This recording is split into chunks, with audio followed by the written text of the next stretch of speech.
I wonder what Pete would do if we just gave him nothing. We should conspire to show up for one of these and just be straight by the book. So you and I are not capable of doing that. You got to be crazy to pick Arizona in any shape, way, fashion, form, whatever the saying is. I think that's the saying. That was last week on the Joint Mega Picks podcast. Chris Sims, Unbuttoned and PFT PM. It is week 13. We have a separate edition that is available to you if you are seeing this, and I don't think you will see it before the Thursday games. Regardless, if you're curious about what we thought about the Thanksgiving games and the Black Friday game, that's a separate podcast episode. This is the Sunday and Monday games only for week 13. We had to work overtime on the Picks podcast this week, and I'm sure our paychecks will not reflect that fact, Chris. No, they definitely won't. But I don't care. You know, it's worth it. It's just the greatest weekend maybe of the year right here. I love this weekend. You know, one, it's the Thanksgiving games. Now we got a game on Black Friday. We got a lot of good games of college football Friday. You got Saturday big-time college games. And, of course, another NFL Sunday where it's my favorite holiday and there's lots of good football. I love this weekend.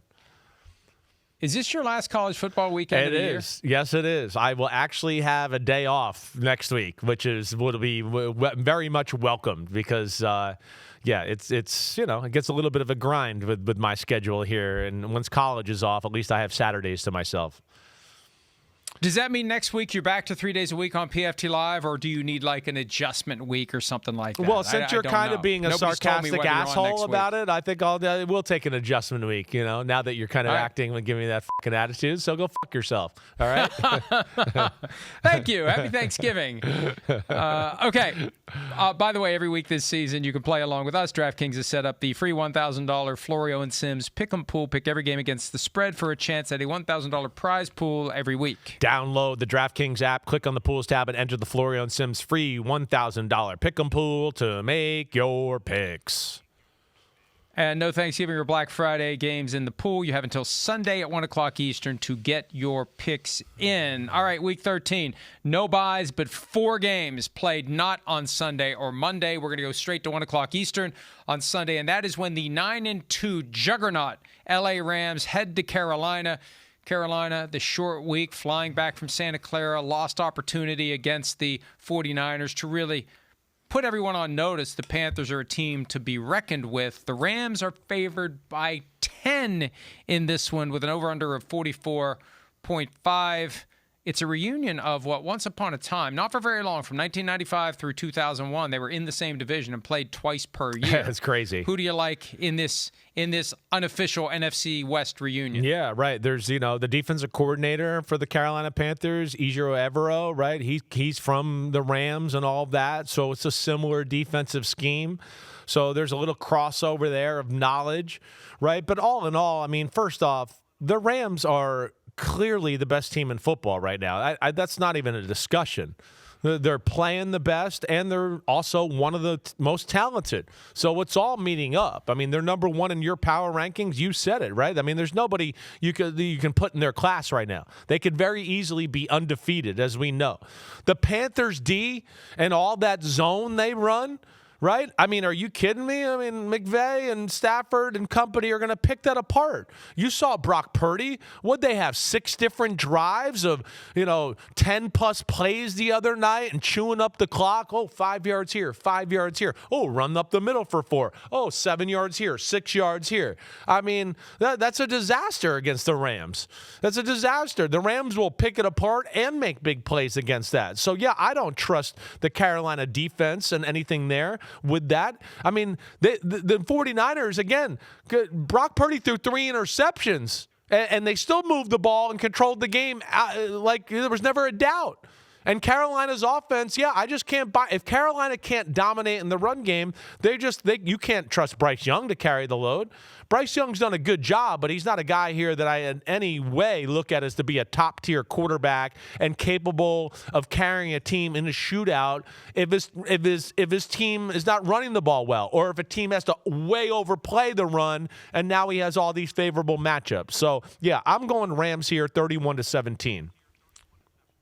Amazing when you think about this. It is a battle of 2 former number 1 overall picks 14 years apart. That's funny. Stafford in 2009 and Bryce Young in 2023. One of the issues on Monday night, the Panthers just got away from the run. Rico Dowdle tweeted some sort of emoji that suggests confusion. Yeah. Dave Canales told reporters yesterday, hadn't talked to him about it. What's to say? 6 carries for 38 yards. He was averaging 6.3 yards per carry. It's inexcusable. Rico Dowdle. They got away from it. Right. They got away from it. And this is the kind of game where, hey, slow the game down, keep Stafford on the sideline, have long controlled drives, and hope for the best. I don't see him pulling it off. We almost had a bingo, bango, bongo. 30-17 is the score that I have. The Rams get the win. The Rams get to 10-2, and they inch closer to the number one seed. I think it shows in you the NFC. To what you were saying there is it's just they don't trust Bryce Young to just throw just carry the football team in a lot of ways. I don't. Again, like they got to. They need to stay patient with the runner. I should say I wouldn't trust Bryce Young, again, to win the football game. I would beat to death the run game like you're talking about, right? Teams like the 49ers, they play an 8-man front, but they're really ready to get out of there and play pass defense because they're like, oh, they're going to see an 8-man front, and they'll check to a pass. But we're going to play pass defense even though we look like we're playing run defense. The Rams will do some of those same things. Carolina has to stay patient with the run game like you're talking about. The San Francisco 49ers, also short week, flying across the country, going to Cleveland to take on the 3-8 Browns. The 49ers are favored by only 4.5 with an over-under of 36.5. That's the lowest of the week. Shedeur Sanders gets his second start. Can the Browns at home, and they beat the Packers in Cleveland, and they've played pretty well in Cleveland, can they take out the 49ers? They beat the 49ers there just 2 years ago when the 49ers went to the Super Bowl, remember? I mean, that's where playing in Cleveland's scary because you get a little wind, it's a grass field, and that crazy fucking defense, and all of a sudden you look up and you go, man, we made one mistake and we're in a dogfight here. Now, this is one of those games where if I talked to my buddy Kyle Shanahan, I'd go, hey, if you kneel on the ball the whole game, you fucking still might win the game, right? That's what I would say. Like, be willing to win the game 13-6, 17-10, something like that. Don't let Cleveland's defense win the game. Don't let their special teams win the game. I mean, that's what you got to be worried about, right? The Browns' offense with Shedeur Sanders and everything he does there, it is beyond simple. He made a few plays escaping to his right and doing that. But I think if you look at last week's film, you can glean a little bit to why Dylan Gabriel started over Shedeur Sanders. Because when Dylan Gabriel took over, the system, the offense wasn't this simple. I mean, we're talking like it's 3 guys just run a curl route, or it's just 2 guys run a curl route. Everybody else block, right? So that kind of shows you where it's at. And I think the 49ers will be all over their offense. And I don't think Shedeur will get out of the pocket much. I'm going to go 49ers 17-9 here. I've got 49ers 24-20, which gives the Browns the cover. The rain is in the forecast for Sunday, but it's early. It should clear out by 6 a.m. according to the current forecast, which we know is often wrong many times, especially the app on my phone. Like, the only weather it gets right was yesterday's, it seems like. They're but spraying the wind air, speeds, so we don't know when it's going to rain. The wind speeds are 13 to 19 miles an hour with gusts up to 34, and it looks like during the game we could see some wind gusts up in the 30s. I still like the 49ers. Christian McCaffrey's a difference maker. He's on pace to have 1,000 rushing and 1,000 receiving yards for the second time in his career. He should be in the MVP conversation, and he's the reason why they've overcome all the injuries. Last year when they had injury issues, they didn't have him. He was one of the injuries. In 2020, when they had injury issues, they didn't have him. He was on the Panthers. He's going strong, and I think that fuels the 49ers to win number 9. All right, next up. For the first of 2 times down the stretch, the Houston Texans at 6-5 take on the 8-3 Colts in Indianapolis. It's just one of 2 games on Sunday where both teams are over 500. Bills Steelers is the other one.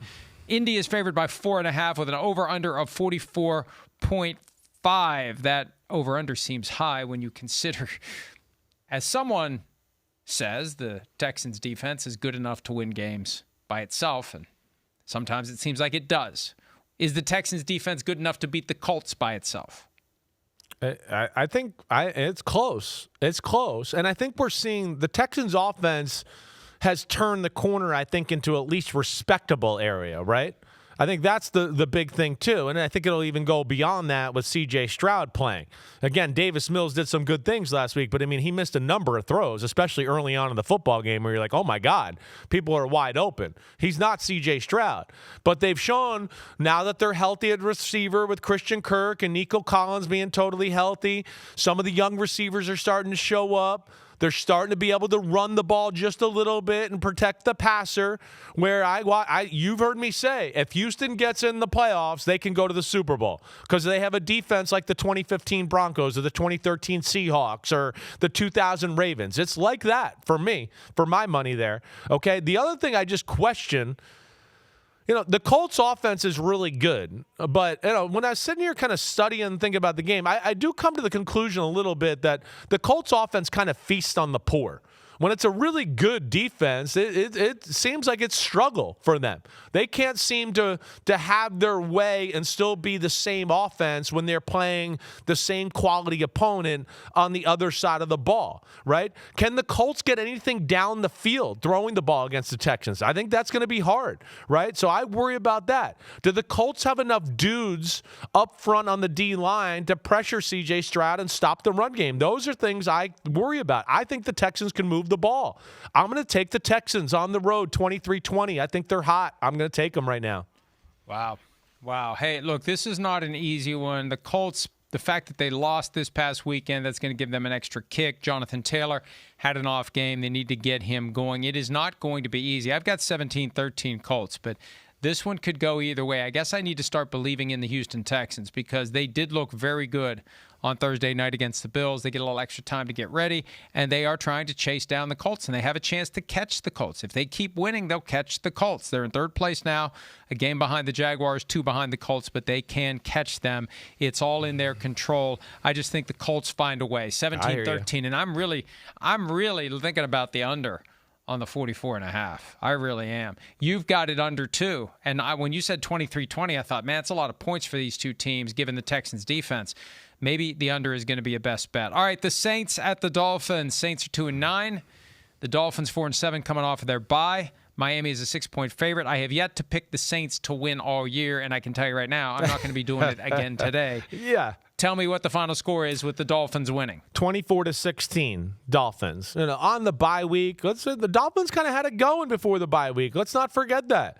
The offense has been... It's a bad time for the bye week. I know, right? You got momentum. I know. Like, oh, my God, you usually want your bye week. No, let's keep playing. I know. You're right. I did think about that as I was sitting here writing my notes last night about this game. But I'm going to ride that the Dolphins can keep it going on the offensive side of the ball. And I think even more impressive than that is their defense has been damn good the last 5 or 6 weeks. They're still playing. They're still fighting. So, yeah, I just don't trust the Saints that way. And I don't think the Saints are going to be able to move the ball on a consistent basis, right? The Dolphins, like I said, has been really good the whole year except for 2 games. And it was against kind of elite defenses where I just go, the Saints aren't that. That's for sure. One was Cleveland. The other one was the Ravens game where they kind of messed it up and had bad turnovers, right? I don't think the Saints got enough here. I'm going Dolphins all the way. Yeah, I've got the Dolphins in this one by the score of 27-13. And look, the Dolphins have a long way to go to even have a remote shot at the postseason. But this is about saving Mike McDaniel and bringing back Tua. They got to pay Tua $54 million next year. I think he's going to be there one way or the other. The question is, will he have a new coach? So far, so good for Mike McDaniel. All right, the 4-7 Falcons are at the 2-9 Jets. Atlanta is favored on the road by 2.5 with an over-under of 39.5. 83% of the spread money is on the Falcons, and Chris, they are 0-6 when you pick them to win, so they would prefer that you not pick them to win ever again. Yep, don't worry, I'm not gonna. I don't feel any better about the Falcons after last week. I'm not sitting here going, oh, wow. I mean, the Saints, they were there. I mean, they made some mistakes. You heard me laughing about it today. They had 11 plays from the 1-yard line. And one time they got no points when they had about 7 plays at the 1. And then the next time they got down there and had 4 plays at the 1 and then eventually kicked a field goal. So, that's where I don't look at Atlanta and just go, oh, man, they're back on the right track here. This is what I will say. The Jets' defense is good. You've seen it. You saw it last week. Baltimore, they couldn't do anything. They had a hard time. And if the Jets don't go for it on fourth down on their own 35-yard line, I mean, that game I feel like would have been a nail biter, right? And with Tyrod Taylor, the Jets actually have an offense now. They do. And the Jets can really run the ball. And Atlanta can't run the ball. So I'm going Jets 20-17 at home to win this one. Last week, I like it at Kirk Cousins. This week, I don't like it at Kirk Cousins. I'm with you. Like, I looked at this thinking, all right, the Falcons are going to be favored. But why? But why? They beat the Saints in New Orleans. That's a place they play every single year. It's an arch rivalry, and it wasn't impressive. The Saints should have won that game. I shouldn't have picked the Falcons last week. I got lucky. Shamrock up, but this time around, you're right. I think the Jets, they don't have many opportunities to win games the rest of the way. This is an opportunity for them to win, and they played the Ravens much more close than anybody would have thought. I like them in this one, 28-23. The Jets pick up win number 3, and I want to make sure I got the score right. Yes, 28-23. The Falcons move closer to what I think is going to be a reset button when the season ends with new coach and new GM and maybe new everything in Atlanta, because this quarterback strategy has become a complete and total disaster. All right, Cardinals at the Buccaneers. Arizona 3-8. Bucks 6-5. Bucks favored only by 3 in this one with an over-under of 44.5. We've got the left shoulder injury to Baker Mayfield. I assume he'll find a way to play, get a little visit from Dr. Needle, and the pain will go away, and he'll go out and throw the ball and keep running like he does. The guy's indestructible. The guy keeps going. Who do you like in this one? Yeah, I like. I mean, how can you pick the Cardinals? I mean, didn't I say? I mean, how can you pick them? I can't pick them. I mean, I just can't. They're kind of like a beaten down puppy at this point. Do I think they can keep it close? Yes, but that's like a typical week for the Cardinals mostly, other than a few games here and there. But I expect the Bucs with Baker Mayfield and Bucky Irvin back and all that. I think they're going to move the ball in the Cardinals. Yes. The Cardinals have, again, they've kind of built a decent meat and potatoes football team, but they have no difference maker or playmaker on the defensive side of the ball. And then you could say the same exact thing on the offensive side of the ball where I go, yeah, they're going to make some plays in the pass game. Jacoby Brissett will. But I just don't think they're talented enough to totally take advantage or expose the Buccaneers in that aspect. So because of that, yeah, I'm going Bucs 28-24. I have the Tampa Bay Buccaneers winning this one 31-20. This is a reestablisher week for the Buccaneers after what happened to them last Sunday night in L.A. The Cardinals traveling across the country Thanksgiving week. It's over for them at 3-8. It's done. They're just playing out the string. And the only question is, does their head coach make it to the end of the season? That's it. That's really the only mystery left for the Arizona Cardinals. So I think the Bucs win 31-20. The last game in the early window, the Jacksonville Jaguars travel to Nashville to take on the Titans. Jags are 7-4. Titans are 1-10, and the Jaguars are favored by 6.5 after they tried to give the game to the Cardinals last week with 4 Trevor Lawrence turnovers. And the Titans, I'm impressed that they haven't quit. They were down big. They fought back against the Seahawks. Mike McCoy, even though he's not going to be the long-term coach, he has gotten these guys in a mindset where they aren't giving up. Do you think the Titans can keep it close enough within that 6.5-point number against the Jaguars? I don't really think so. I don't. Now, I mean, the thing with the Jaguars is, I mean, I feel like we say it every week, right? I mean, you want to say it together on 3? 1, 2, 3. Will Trevor Lawrence do dumb shit? Trevor Lawrence is going to screw something up. Right, exactly. Close enough. We were right in sync there, just like our clothing. But yeah, it's that's the only aspect I question. Right, I think that the Jaguars offense will be able to make enough plays to move the ball and do that. The big thing is I'm going to go with this is the Jaguars week that they cause a few turnovers with the rookie quarterback who, ain't afraid to throw some lasers into some tight windows. And, of course, the Jaguars can pressure the quarterback a little bit and do that too, to where that's where I think this is a few turnovers and Cam Ward gets a little crazy with the ball. I'm going to say the Jaguars 31-14. I don't feel great about that 17-point victory there, but I do think they'll win the game regardless.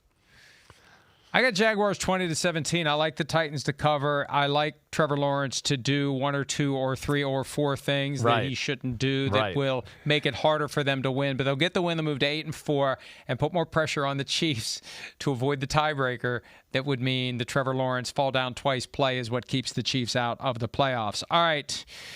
The game that we're done. We're done for this segment. I'm so excited to talk about the next game that I forgot we should take a break first. It's Chris Sims Unbuttoned and PFTPM. We'll do the late afternoon Sunday games next.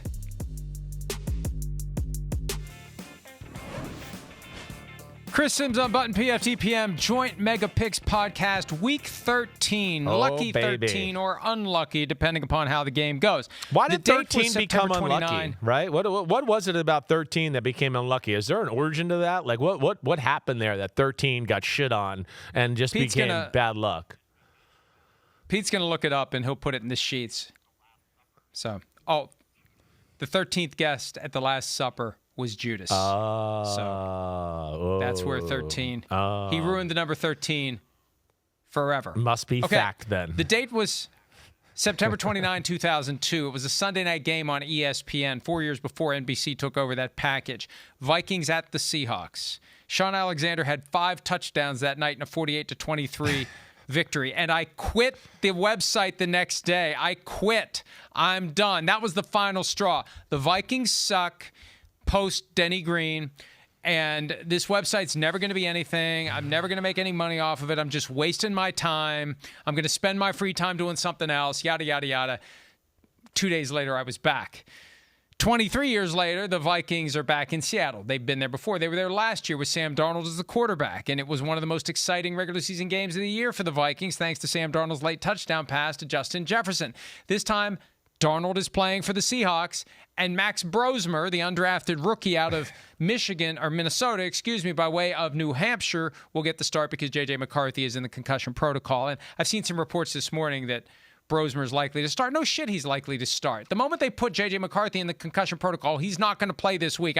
He's not going to be able to practice in full, and that's a prerequisite to him playing. They're not going to throw him to the Wolves against Sam Darnold. That's the one game you don't want him playing based on the way he's been playing so far. So it's Brosmer, it's Darnold, it's an 11.5-point spread with an over-under of 41.5. It's the biggest spread of the week. Do the Seahawks cover? Yes. And yes. There's no way the Vikings run the ball on the Seahawks, right?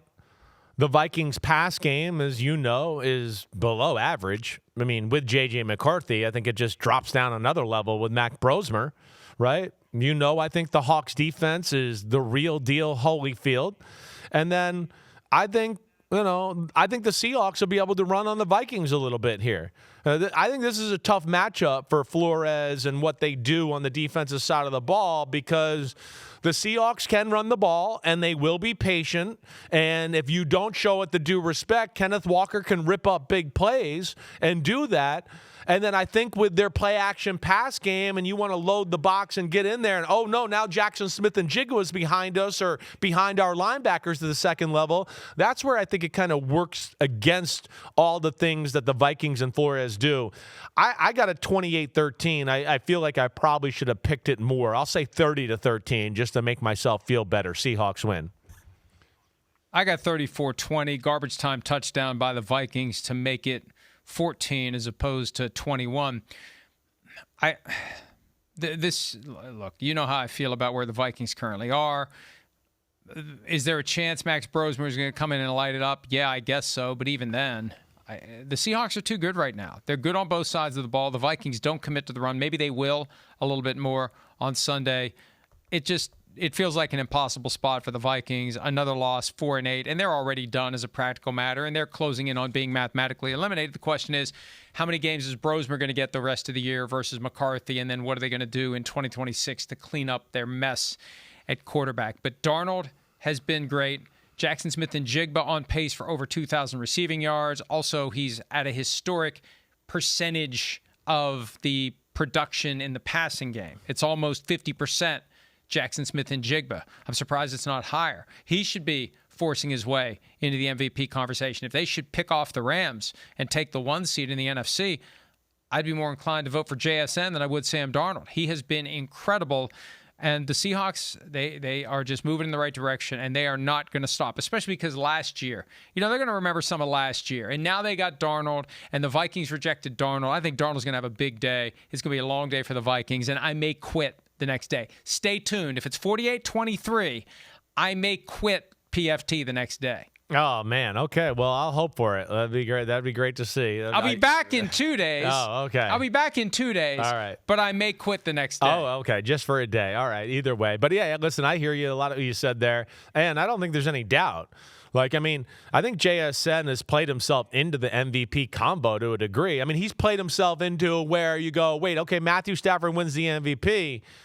I'm not sure JSN or Jahmyr Gibbs haven't passed up Jonathan Taylor for Offensive Player of the Year, too. That's what I think is going to be an interesting conversation as we go down the stretch here. All right, the other, before we get to the big one, late afternoon game that we have to check the box on, the Raiders at the Chargers. Raiders 2-9, Chargers 7-4. Chargers were off last week after getting blown the F out by the Jaguars. They're 10-point favorites with an over-under of 41.5.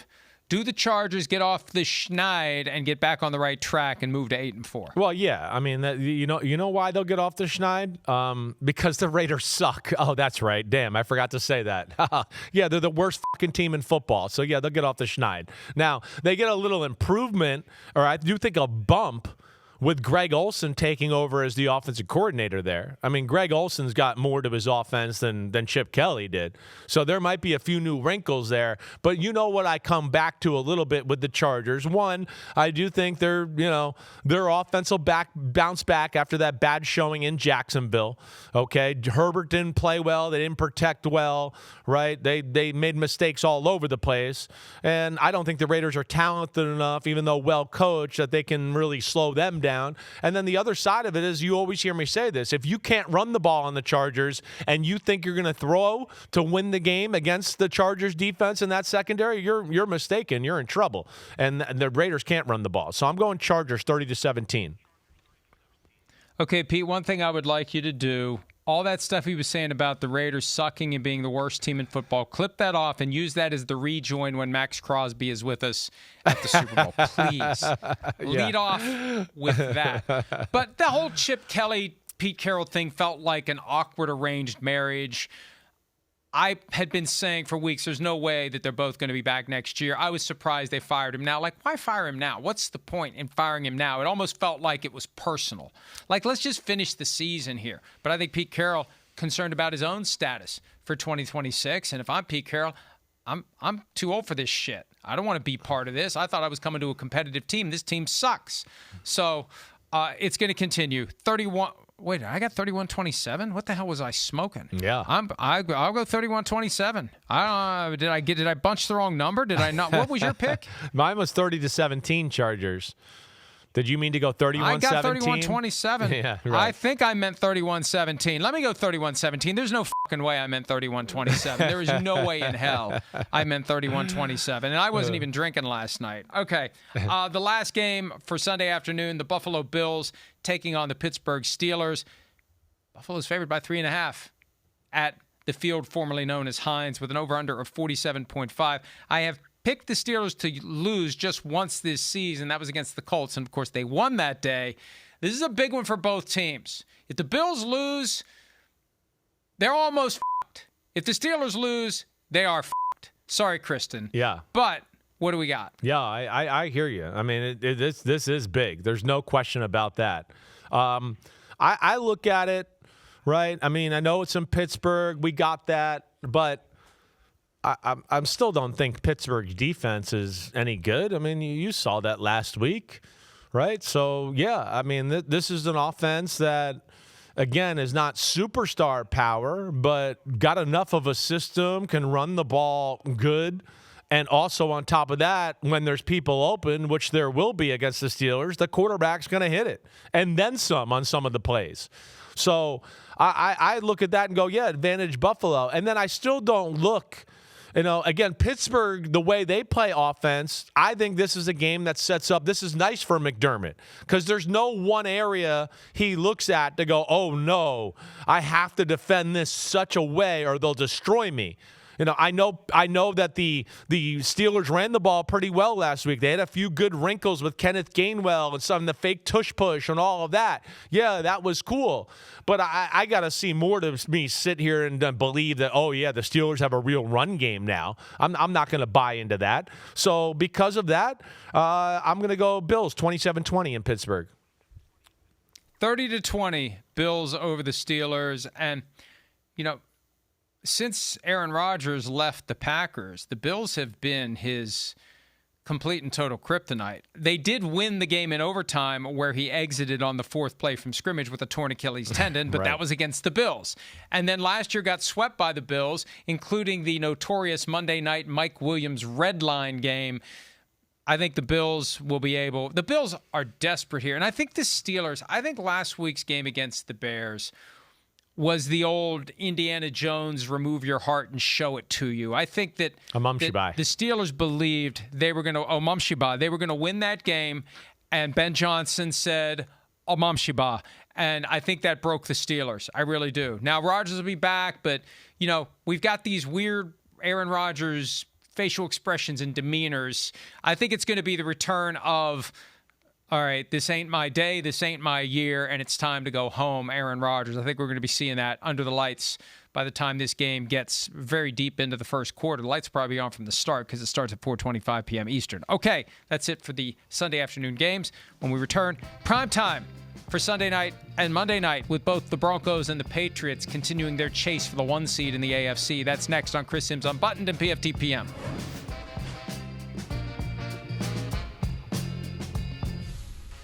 DraftKings Sportsbook is an official sports betting partner of the NFL, and new customers can bet $5 and get $200 in bonus bets if your bet wins. Download the app and use promo code CORNERBACK when you sign up. DraftKings Sportsbook, the crown is yours. Week 13, Sunday Night Football. The Denver Broncos at the Washington Commanders, a reunion of Super Bowl 22? 22. You're right. 22. 42-10, Doug Williams. Broncos up 10-0 after one quarter. In those days, if you were up 10 points in the Super Bowl, it was over. Washington woke up and took the game away from the Denver Broncos. That's the year the Vikings should have been playing the Broncos because the Vikings should have beaten Washington in the NFC Championship. But no, it didn't happen. All right. Denver's favored by 6.5 on an over-under of 43.5. The Broncos were off last week, as were the Commanders. Who do you like in this one? Well, I mean, of course I like the Broncos. That's not, up for debate. I mean, one, we know Washington's defense stinks, so that's one problem there. And then the other side is the Washington offense has really fallen off. I mean, yeah, they've shown signs of being able to run the ball here and there, but man, they can't make many plays. They don't put any consistency together. They're certainly not going to do it this week against the Broncos. I don't expect that. So, yeah, I'm taking the Denver Broncos 30-14 in this one. I don't know why I put down 20-16, but I'm going to stick with it. I could see the Broncos, who have been playing with their food and basically dicking around with lesser opponents, sleepwalking their way out of the bye because they see this as a game that they should just show up and win. And we've seen them in these games where the vibe is we should show up and win. They still win, but it takes a lot more than showing up. So maybe I'm just rooting for a close game. Like, we had Washington on SNF a few weeks ago against the Seahawks. That was bad. I know. How did we get them 2 out of 3 weeks, Sunday night was bad. Right. And the NFL makes the decisions, and the Broncos are one of the top teams in the AFC. The Broncos have played their way into prime time. It's kind of like the Globetrotters and the Washington Generals. Think of it that way. We get to watch one of the best teams in the NFL do its thing on Sunday night. Okay, Monday night.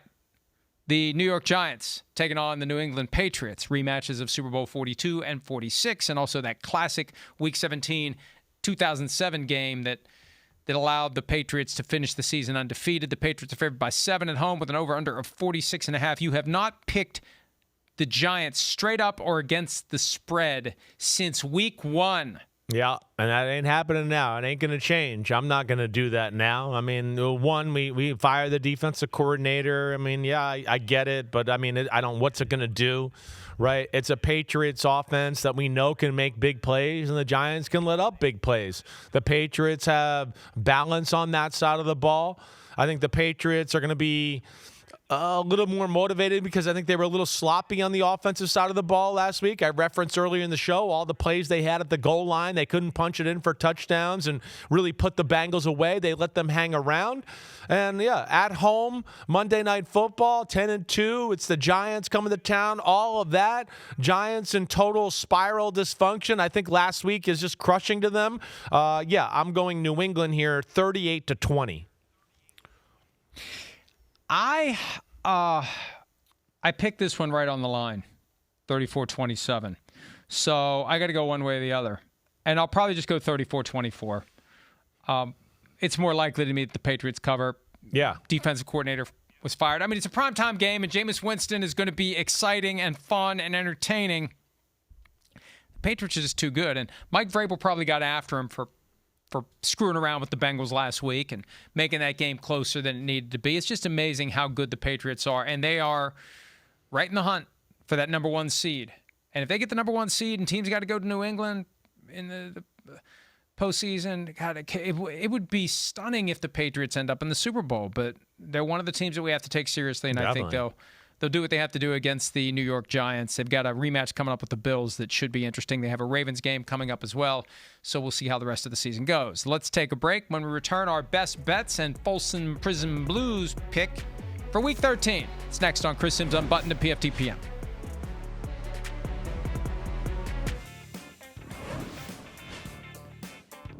Best bets for Week 13 on the Chris Sims Unbuttoned PFTPM Joint Mega Picks podcast. We each take 3. I'm thinking about that under in Colts, Texans. I don't know what I'm going to do. Chris, give me your first one. Okay. Well, I'm going to go with the 49ers, first one, right? I'm a little scared here. I don't know if I have 3 that I love this week altogether, but I'm going to go 49ers. I just feel like, yeah, that Browns offense will not have enough, right? I think Shador makes a few turnovers in this one, and I think that the 49ers offense will be just good enough to make a few plays against this Browns defense. I'm going with the Buccaneers, giving 3 to the Cardinals. I think it should be more than that. I think the Buccaneers will win this one handily. I think the Cardinals are in fold the tents mode, and the Bucs are in nut-cutting time. As we said earlier today on PFT Live, give me the Bucs. Damn, yeah, you don't want to be there. I mean, damn, when your nuts are on the chopping block, that's a tough one there. So, okay, I think that I'm going to go with the Texans here. I am. You know, I've been riding the Texans. I wanted to make them a best bet last week on Thursday night, but kind of chickened out because it was a Thursday night game. If they do lose the game, they don't lose by more than 4.5. I think they're going to win the football game. So I'm going to go Houston as my second best bet. You know, my second best bet is basically my protest vote regarding the current state of the Minnesota Vikings. Give me the Seahawks covering easily the 11.5-point spread. I'll say that as well. The Seahawks are my third one. I'm going to go that as well. I got them 30-13. I wouldn't be shocked if it's worse than that. And given the fact that you are so convinced that the Raiders suck and are the worst team in the NFL, I'll take the Chargers, giving 10 to the Las Vegas Raiders. All right, so you're going some heavy hitters there a little bit with the big point spreads this week. I've tried to do that in a lot of weeks, and last week it bit me in the ass, right, with the Seahawks, which we're doing again, and the Patriots game. So I hope you're wrong on all of them except the Seahawks. Good luck to you. All right, Folsom Prison Blues, that is the one pick. If we were dying in a gutter and we could only pick one game this weekend that we sure would win straight up, who would it be? Well, who are you going to take? What's yours going to be? Well, I'll go Seahawks. I think I will Protest too. Vote. Eat it, Vikings. You're officially a loser that we pick in the Folsom County Prison Blues Stadium to lose a football game. Guaranteed. That makes me very sad. Yeah, good. Enjoy Why should it make you sad? You wanted to leave them from the Eagles. You wanted to leave them from the Cowboys. How about them Cowboys? Damn. How about them Cowboys? You're at the glory hole with Jerry Jones. Glory hole. See ya. See you next time.